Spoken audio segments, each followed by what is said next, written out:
Sino pong bisita ko, ma'am? Yung bago mong abogado.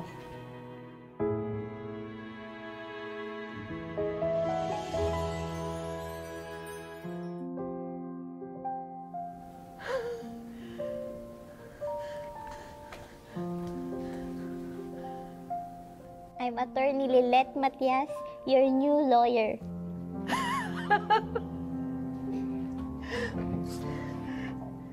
Lilet! Attorney na ang bebe ko.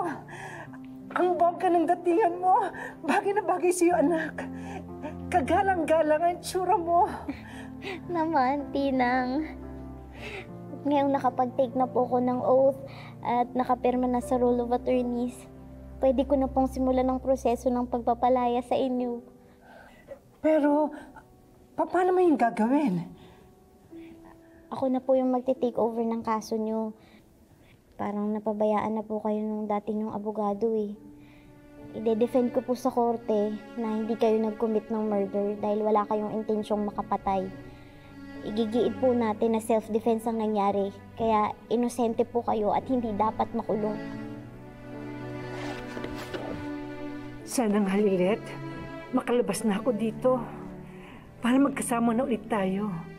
Para maging pamilya na ulit tayo. At para masubaybayan ko ang pag-angat mo bilang abogado. Pati lang, kapit lang po kayo ah. Ako pang bahala sa inyo. Salamat, anak. Salamat.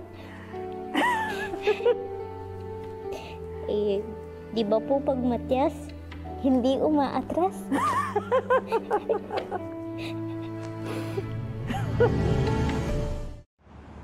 She graduated from law school last March and took the bar exam last November.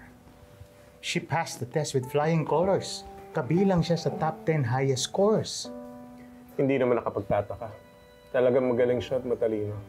When she decides on something, talagang pursigido siya. I guess she got that from you. You must be very proud of her. Sino bang amang hindi pagmamalaki ang tagumpay ng kanyang anak? Ngayon nakabalik ka na. Do you have any plans na makipagkita kay Lilet para masabi mo sa kanya kung gaano ka ka-proud sa kanya?